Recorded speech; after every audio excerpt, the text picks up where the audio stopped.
श्याम सुंदर के साथ विहार करती थीं। शत्रुहंता अमयात्मना श्री मधुसूदन भी अपनी किशोरावस्था का मान करते हुए रात्रि के समय उनके साथ रमण करते थे।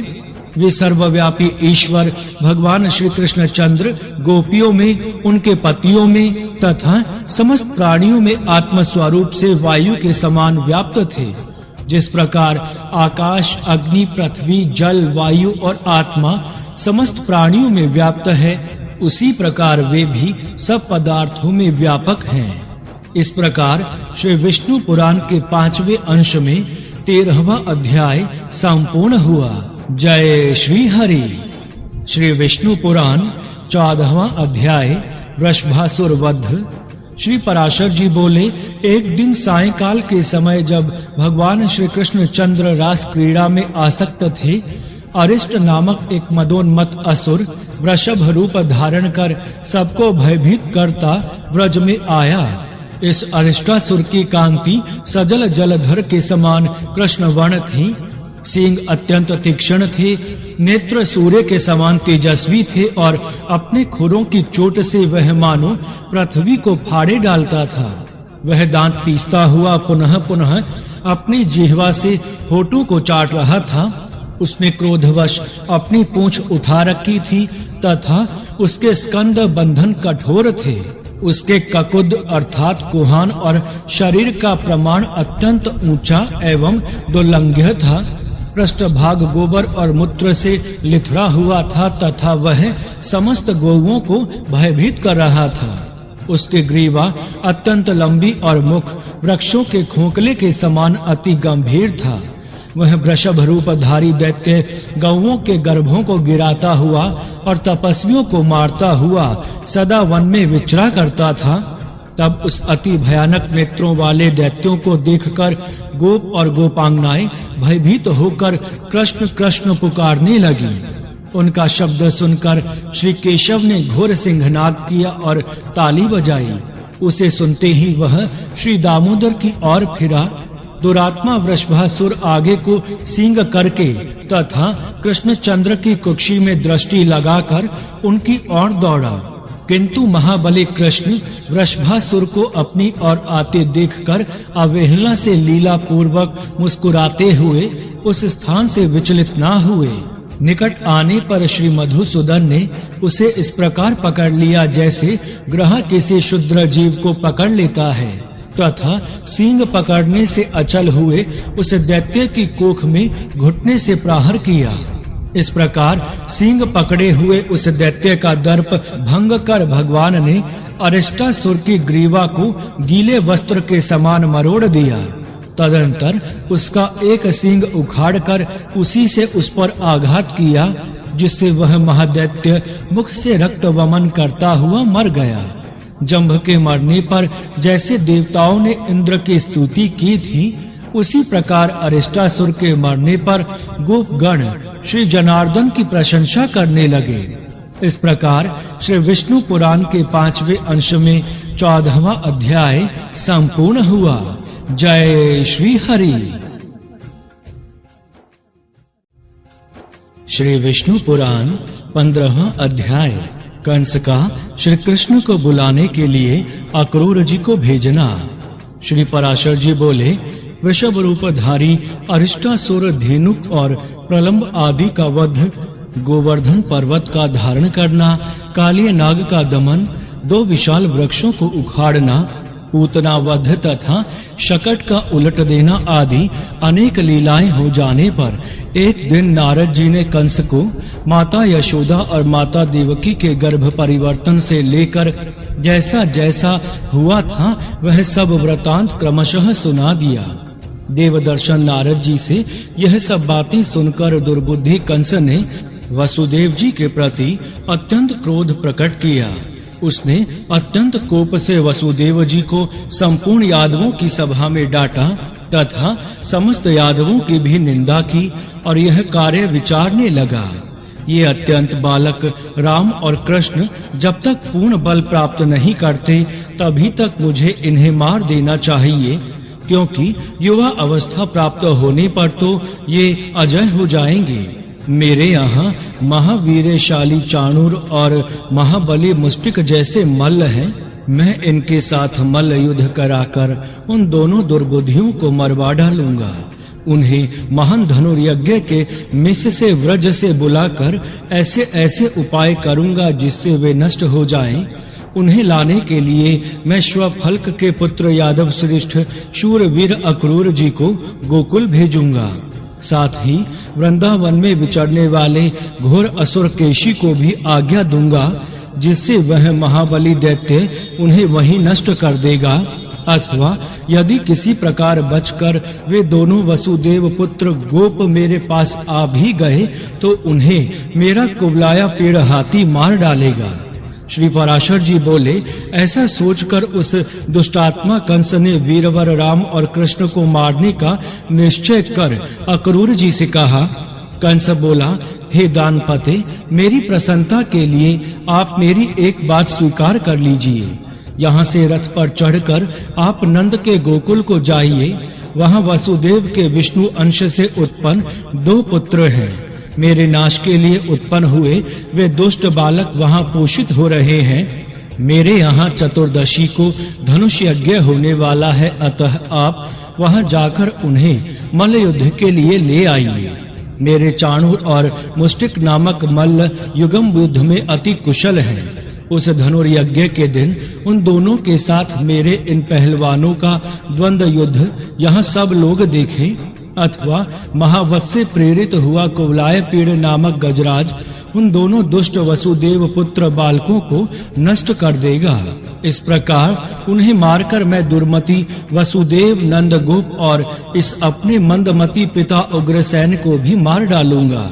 तदंतर मेरे वध की इच्छा वाले इन समस्त दुष्ट गोपों के संपूर्ण गौधन तथा धन को मैं छीन लूंगा।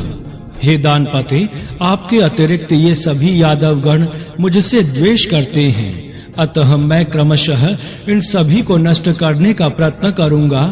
फिर मैं आपके साथ मिलकर इस यादवहीन राज्य को निर्विघ्नता पूर्वक भोगूंगा। अतः हे वीर, मेरी प्रसन्नता के लिए आप शीघ्र ही जाइए।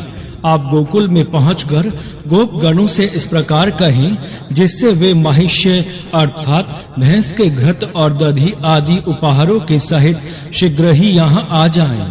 श्री पराशर जी बोले, हे द्विज, कंस से ऐसी आज्ञा पाकर महाभागवत अक्रूर जी, कल मैं शीघ्र ही श्री कृष्ण चंद्र को देखूंगा, यह सोचकर अति प्रसन्न हुए। और माधव प्रिय अक्रूर जी राजा कंस से जो आज्ञा कहकर एक अति सुंदर रथ पर चढ़े और मथुरापुरी से बाहर निकल आए। इस प्रकार श्री विष्णु पुराण के 5वें अंश में 15वां अध्याय संपूर्ण हुआ। जय श्री हरि। श्री विष्णु पुराण 16वां अध्याय केशी वध। श्री पराशर जी बोले, हे मैत्रेय, इधर कंस के दूत द्वारा भेजा हुआ महाबली केशी भी भगवान कृष्ण चंद्र के वध की इच्छा से घोड़े का रूप धारण कर वृंदावन में आया। वह अपने खुरों से पृथ्वी तल को खोदता, ग्रीवा के बालों से बादलों को छिन्न भिन्न करता तथा वेग से चंद्रमा और सूर्य के मार्ग को भी पार करता गोपों की ओर दौड़ा। उस अश्वरूप दैत्य के हिनहिनाने से शब्द से भयभीत होकर समस्त गोप और गोपियां श्री गोविंद की शरण में आए। तब उनके त्राही त्राही शब्द को सुनकर भगवान कृष्ण चंद्र सजल मेघ की गर्जना के समान गंभीर वाणी से बोले, हे गोपालगण, आप लोग केशी केशधारी अश्व से ना डरें। आप तो गोप जाति के हैं, फिर इस प्रकार भयभीत होकर आप अपने वीरोचित पुरुषार्थ का लोप क्यों करते हैं? यह अल्पवीर हिनहिनाने से आतंक फैलाने वाला और नाचने वाला दुष्ट अश्व, जिस पर राक्षसगण बल पूर्वक चढ़ा करते हैं, आप लोगों का क्या बिगाड़ लेंगे? इस प्रकार गोपों को धैर्य बांधाकर वे केशी से कहने लगे, अरे दुष्ट, इधर आ। पिनाकधारी वीरभद्र ने जिस प्रकार पूषा के दांत उखाड़े थे, उसी प्रकार मैं कृष्ण तेरे मुख से सारे दांत गिरा दूंगा। ऐसा कहकर श्री गोविंद उछलकर केशी के सामने आए और वह अश्वरूपधारी दैत्य भी मुख खोलकर उनकी ओर दौड़ा। तब जनार्दन ने अपनी बाह फैलाकर उस अश्वरूपधारी दुष्ट दैत्य के मुख में डाल दी। केशी के मुख में घुसी हुई भगवान कृष्ण की बाहु से टकराकर उनके समस्त दांत शुभ्र मेघ खंडों के समान टूटकर बाहर गिर पड़े। हे द्विज, उत्पत्ति के समय से ही उपेक्षा की गई व्याधि जिस प्रकार नाश करने के लिए बढ़ने लगती है, उसी प्रकार केशी के देह में प्रविष्ट हुई भगवान कृष्ण चंद्र की भुजा बढ़ने लगी। अंत में होठों के फट जाने से वह फेन सहित रुधिर वमन करने लगा और उसकी आंखें स्नायु बंधन के ढीले हो जाने से फूट गईं।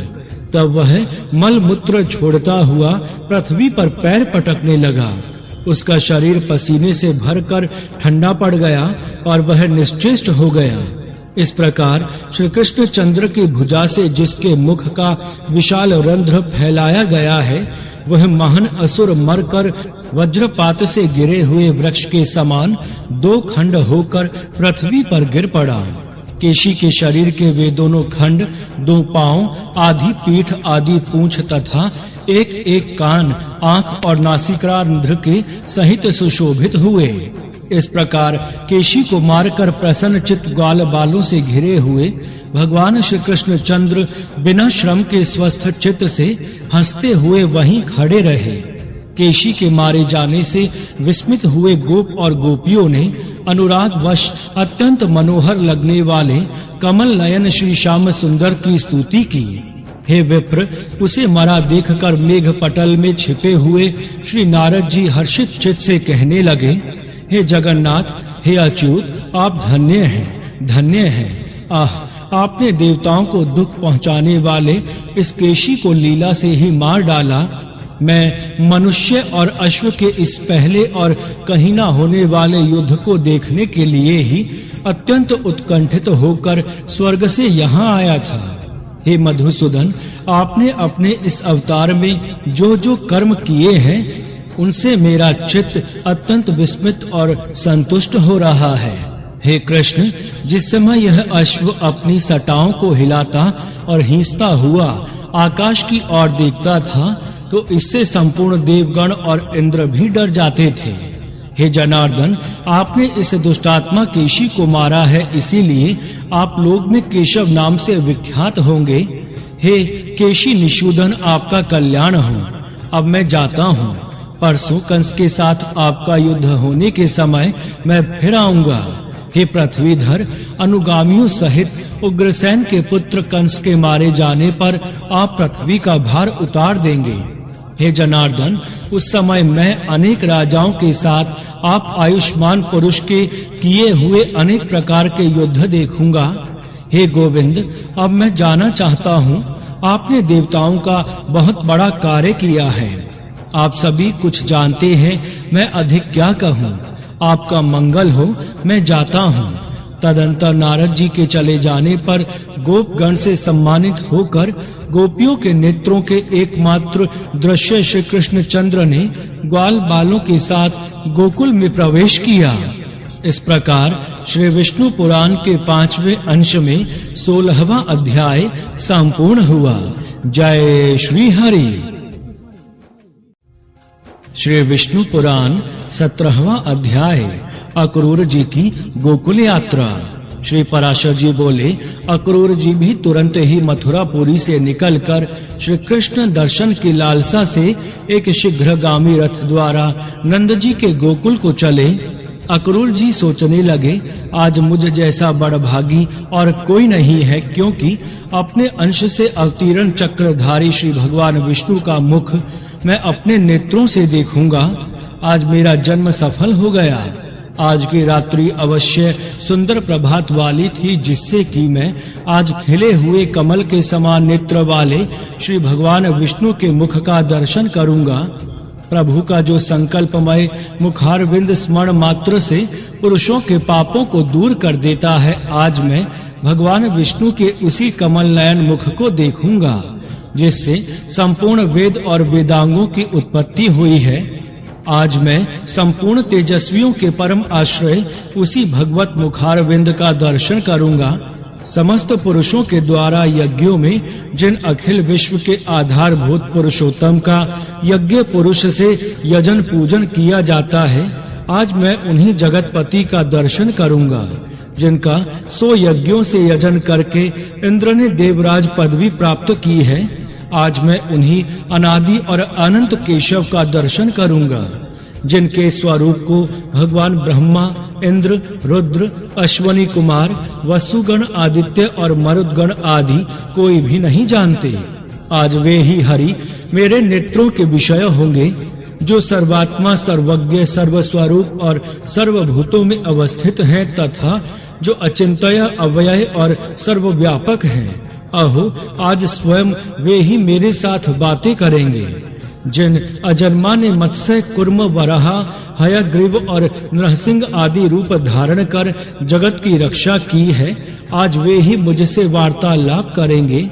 इस समय उन अव्यय आत्मा जगत प्रभु ने अपने मन में सोचा हुआ कार्य करने के लिए अपनी ही इच्छा से मनुष्य देह धारण किया है।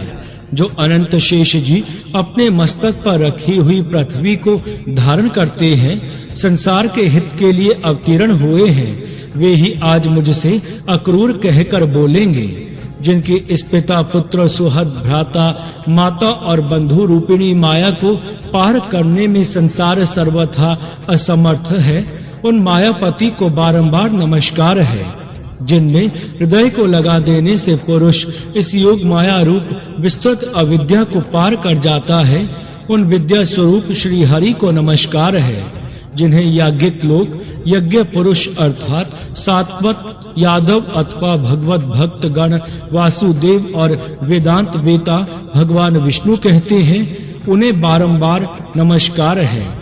जिस सत्य से यह सदस्य रूप जगत उस जगदाधार विधाता में ही स्थित है, उस सत्य बल से ही वे प्रभु मुझ पर प्रसन्न हों।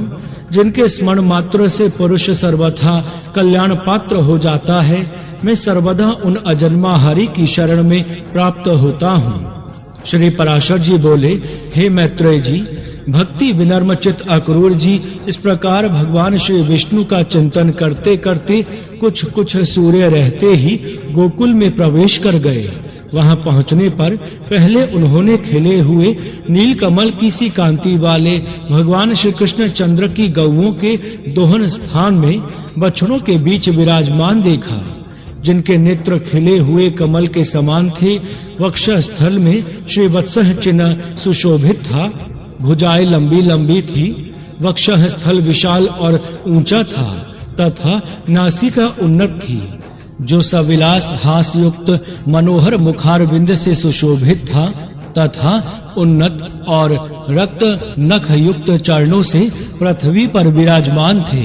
जो 2 पीतांबर धारण किए थे, वन्य पुष्पों से विभूषित थे तथा जिनका श्वेत कमल के आभूषणों से युक्त श्याम शरीर सचंद्र नीलांचल के समान सुशोभित था। हे द्विज, श्री ब्रज चंद्र के पीछे उन्होंने हंस, कुंद और चंद्रमा के समान गौर वर्ण नीलांबरधारी यदुनंदन श्री बलभद्र जी को देखा। विशाल भुजदंड, उन्नत स्कंध और विकसित मुखारविंद श्री बलभद्र जी मेघमाला से घिरे हुए दूसरे कैलाश पर्वत के समान जान पड़ते थे। हे मुने, उन दोनों बालकों को देखकर महामती अक्रूर जी का मुख कमल प्रफुल्लित हो गया तथा उनके सर्वांग में पुलकावली छा गई और वे मन ही मन कहने लगे, इन 2 रूपों में जो यह भगवान वासुदेव का अंश स्थित है, वही परम धाम है और वही परम पद है। इन जगत विधाता के दर्शन पाकर आज मेरे नेत्र युगल तो सफल हो गए, किंतु क्या अब भगवत कृपा से इनका अंग संग पाकर मेरा शरीर भी कृतकृत्य हो सकेगा? जिनकी अंगुली के स्पर्श मात्र से संपूर्ण पापों से मुक्त हुए पुरुष निर्दोष सिद्धि केवल्य मोक्ष प्राप्त कर लेते हैं, क्या वे अनंत मूर्ति श्रीमान हरि मेरी पीठ पर अपना चरण कमल रखेंगे? जिन्होंने अग्नि, विद्युत और सूर्य को किरणमाला के समान अपने उग्र चक्र का प्रहार कर दैत्यपति की सेना को नष्ट करते हुए असुर सुंदरियों की आंखों के अंजन धो डाले थे, जिनको एक जल बिंदु प्रदान करने से राजा बलि ने पृथ्वी तल में अति मनोयज्ञ भोग और एक मनवंतर तक देवत्व लाभ पूर्वक शत्रु विहीन इंद्र पद प्राप्त किया था, वे ही भगवान विष्णु मुझ निर्दोष को भी कंस के संसर्ग से दोषी ठहराकर क्या मेरी अवज्ञा कर देंगे? मेरे ऐसे साधु जन बहिष्कृत पुरुष के जन्म को धिक्कार है। अथवा संसार में ऐसी कौन वस्तु है जो उन ज्ञान स्वरूप शुद्ध सत्व राशि दोषहीन नित्य प्रकाश और समस्त भूतों के हृदय स्थित प्रभु को विदित न हो? अतः मैं उन ईश्वरों के ईश्वर आदि मध्य और अनंत रहित भगवान पुरुषोत्तम विष्णु के अंशावतार भगवान श्री कृष्ण चंद्र के पास भक्ति विनम्र चित्त से जाता हूँ। मुझे पूर्ण आशा है कि वे कभी मेरी अवज्ञा ना करेंगे। इस प्रकार श्री विष्णु पुराण के 5वें अंश में 17वां अध्याय संपूर्ण हुआ। जय श्री हरि। श्री विष्णु पुराण 18वां अध्याय। भगवान का मथुरा को प्रस्थान, गोपियों की विरह कथा और अक्रूर जी का मोह। श्री पराशर जी बोले, हे मैत्रेय, यदुवंशी अक्रूर जी ने इस प्रकार चिंतन करते श्री गोविंद के पास पहुंचकर उनके चरणों में सिर झुकाते हुए मैं अक्रूर हूँ ऐसा कहकर प्रणाम किया।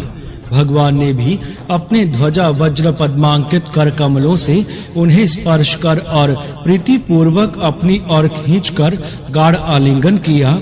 तदंतर अक्रूर जी के यथा योग्य प्रणाम आदि कर चुकने पर श्री बलभद्र जी ने और भगवान कृष्णचंद्र जी ने अति आनंदित होकर उन्हें साथ लेकर अपने घर ले आए।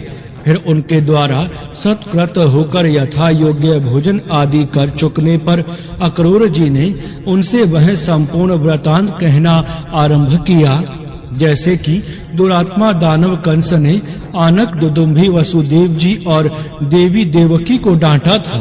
जिस प्रकार वह दुरात्मा अपने पिता उग्रसेन से दुर्व्यवहार कर रहा था और जिसलिए उसने उन्हें अक्रूर जी को वृंदावन भेजा है, भगवान देव के नंदन ने यह संपूर्ण वृतांत विस्तार पूर्वक सुनकर कहा, हे दानपते, ये सब बातें मुझे मालूम हो गईं। हे महाभाग, इस विषय में मुझे जो उपयुक्त जान पड़ेगा मैं वही करूँगा। अब तुम कंस को मेरे द्वारा मरा हुआ ही समझो, इसमें किसी और तरह का विचार ना करो। भैया बलराम और मैं दोनों ही कल तुम्हारे साथ मथुरा चलेंगे। हमारे साथ ही दूसरे बड़े बूढ़े गोप भी बहुत सा उपहार लेकर जाएंगे।